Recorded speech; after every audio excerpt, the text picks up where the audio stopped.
ஜீவ சுவாசத்தை அவன் நாசியிலே ஊதினார். மனுஷன் ஜீவ ஆத்மாவானான்.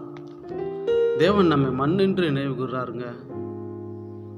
அவருடைய சுவாசம் தான் நமக்குள்ளே இருக்குது. ஆனால் நம்ம பாருங்க, என்னுடைய பலன், என்னுடைய சுயம்,